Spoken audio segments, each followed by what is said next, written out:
Turns out my childhood friend was living a secret life as a criminal on the run.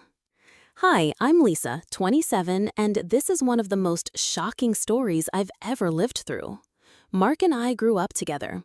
We were inseparable as kids, best friends since elementary school. We shared everything, secrets, dreams, plans for the future, or so I thought.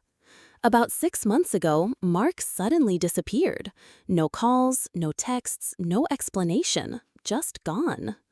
At first, I assumed he was just overwhelmed or needed some space. But then, strange rumors started to float around at work and in our old neighborhood that the police were looking for him. I didn't want to believe it. Mark was the last person I'd expect to get into trouble. Then one night, I saw him sitting alone at a cafe near my apartment. He looked tired, jumpy, constantly glancing around like he was being watched. I approached him carefully. When he saw me, he nearly panicked. He told me he was running from the law, that for years he'd been involved in criminal activities, identity theft, credit card fraud, and more serious stuff like burglary. I was stunned.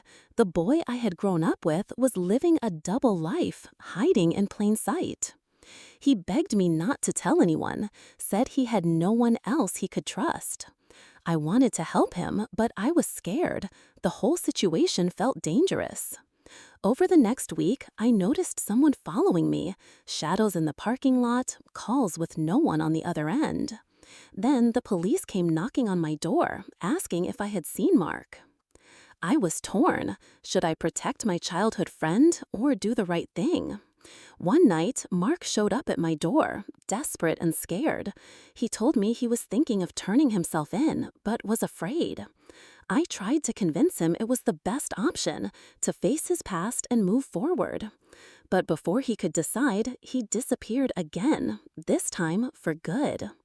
I still think about him, about who he really was, and whether I ever truly knew him.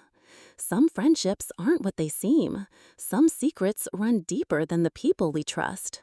And sometimes the people we think we know best are hiding lives we'd never imagine.